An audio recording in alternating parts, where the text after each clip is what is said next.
Assalamualaikum warahmatullahi wabarakatuh. Kami dari kelompok 8 psikologi klinis akan membawakan materi pembelajaran intervensi pasangan dan kelompok yang diajar oleh dosen pengajar kami yaitu Mas Fuk Haturohma, MPSI Psikolog Klinis. Sebelum itu, perkenalkan kami anggota dari kelompok 8.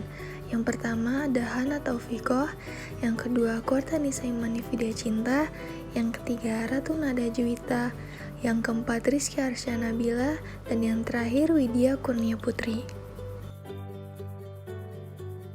Perspektif sejarah. Selama bertahun-tahun, terapi kelompok dipraktikkan sebagai metode pilihan yang hanya dilakukan oleh psikoterapis yang berdedikasi.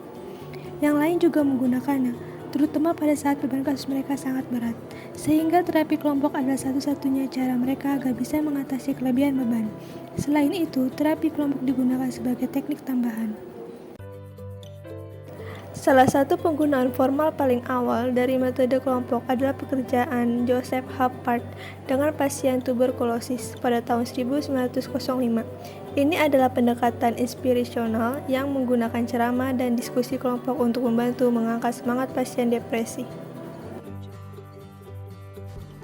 Berikut seorang tokoh utama dalam gerakan kelompok yaitu Gilles Moreno yang mulai mengembangkan beberapa metode kelompok di Wina pada awal 1900-an dan pada tahun 1925 memperkenalkan psikodramanya ke Amerika Serikat.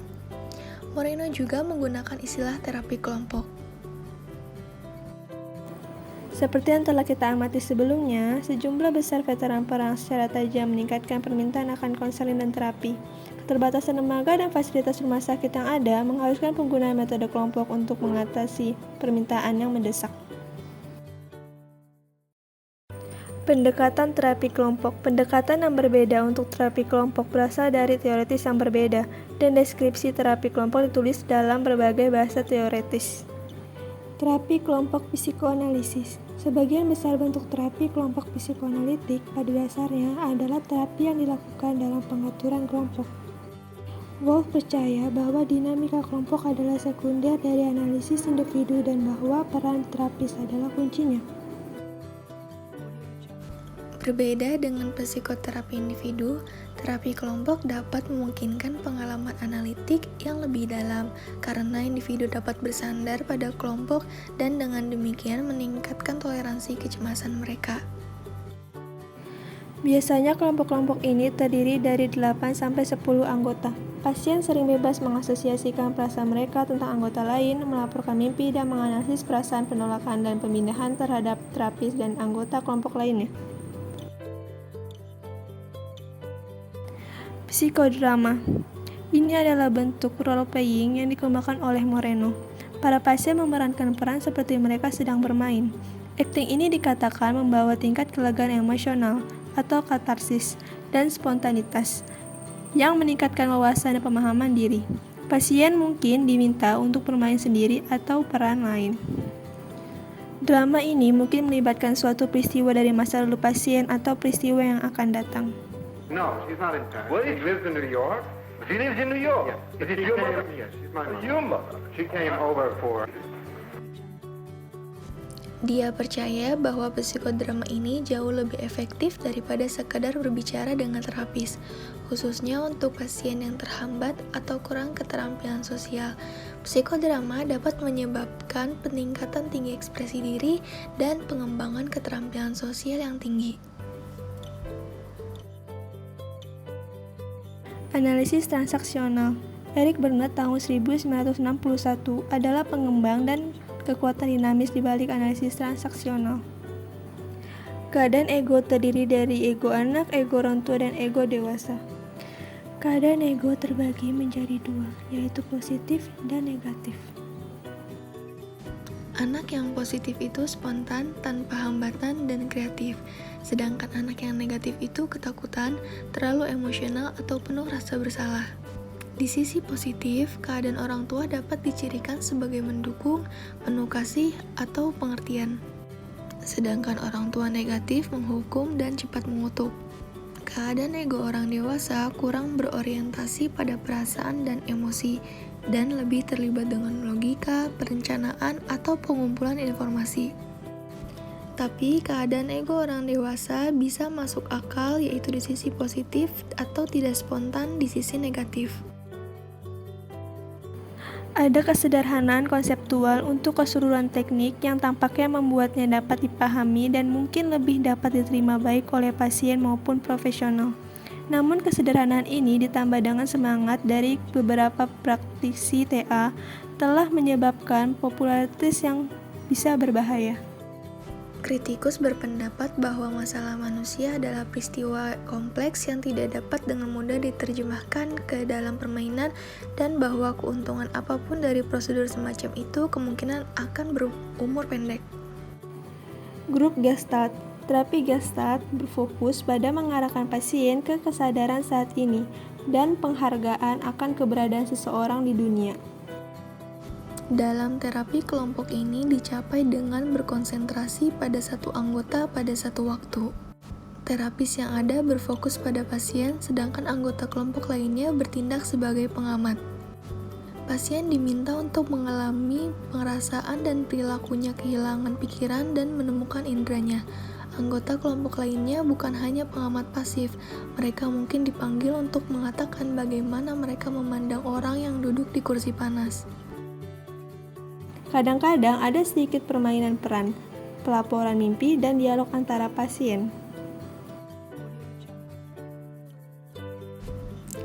Selanjutnya, kelompok terapi perilaku.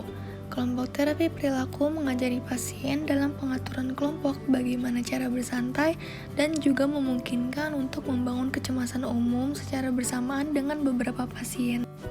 Berbeda dengan terapi kelompok lainnya, pendekatan terapis dalam terapi perilaku kelompok sering memainkan peran yang sangat aktif, memberikan pelajaran, pelatihan, keterampilan, dan tugas pekerjaan rumah. Pada tahun 1991, Rose memberikan sejumlah contoh bagaimana penguatan, pemodelan, pemecahan masalah, dan intervensi kognitif diimplementasikan dalam kelompok terapi perilaku. Hamburg dan Becker pada tahun 2002 menyajikan deskripsi rinci tentang perawatan ini. Secara singkat, anggota kelompok pertama kali diperkenalkan ke model kognitif perilaku fobia sosial yang menggabungkan komponen kognitif, perilaku, dan fisiologis. Terapi kelompok juga populer dalam menangani anak-anak dan remaja, karena remaja sering merasa nyaman dengan pengaturan tipe kelas. Penggunaan pendekatan kelompok dapat menjadi cocok untuk bekerja dalam mengurangi perilaku agresif, kecemasan, atau pengembangan keterampilan sosial. Pengaturan terapi kelompok. Sebagian besar kelompok terdiri dari 5 hingga 10 pasien yang bertemu dengan terapi setidaknya sekali seminggu selama 90 menit hingga 2 jam sesi. Para anggota sering duduk melingkar sehingga mereka semua bisa saling melihat. Terkadang mereka duduk mengelilingi meja, terkadang tidak. Homogenitas membuat efisiensi yang lebih besar, pemahaman yang lebih cepat, dan penerimaan bersama. Dalam beberapa kasus, terapis melihat semua anggota kelompok secara bersama secara individual. Di lain, terapis melihat pasien hanya pada pertemuan terapi kelompok.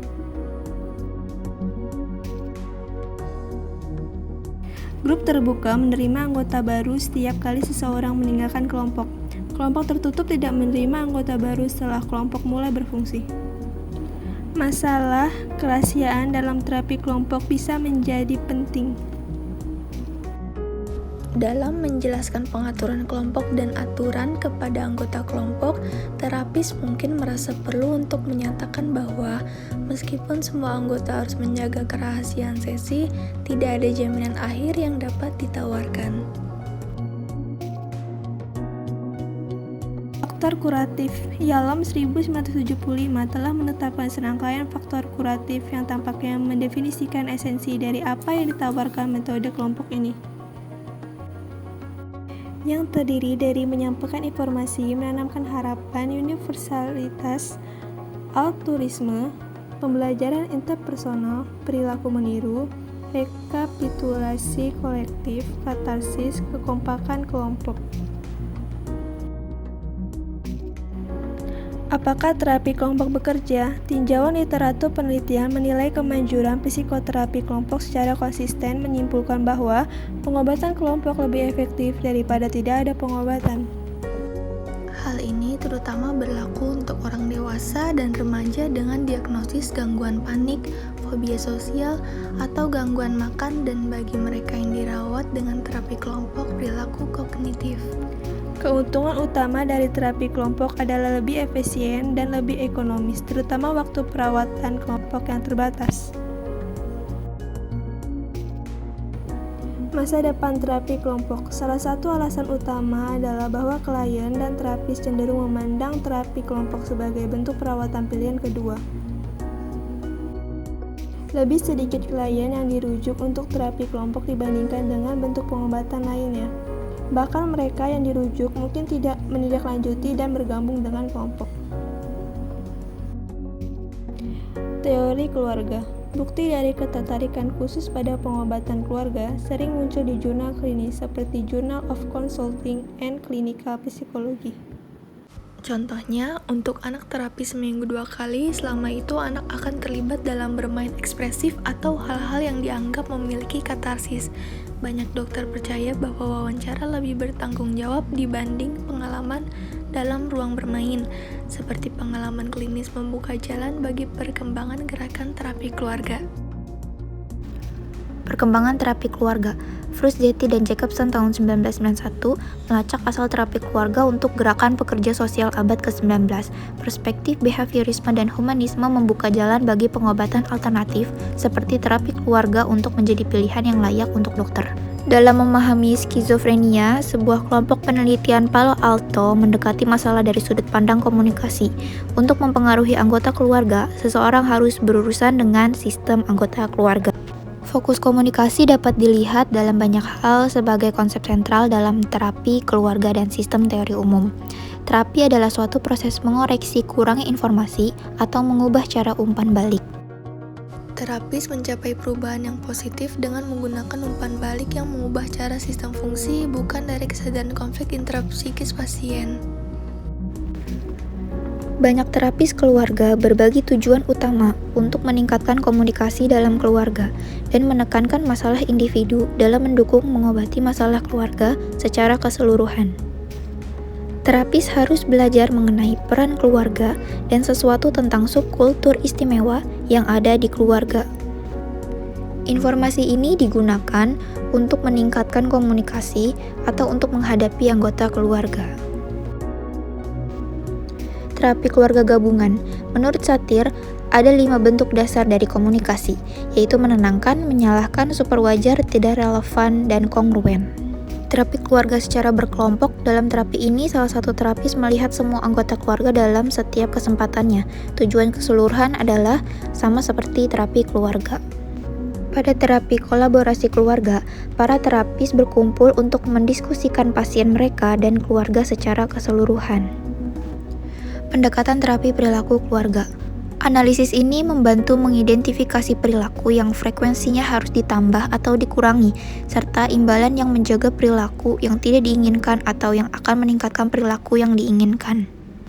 Kapan terapi keluarga dimulai? Memutuskan kapan harus menggunakan terapi keluarga dan kapan tidak sering menjadi masalah yang membutuhkan penilaian yang hati-hati dan diperlukan kepekaan klinis. Teori pasangan.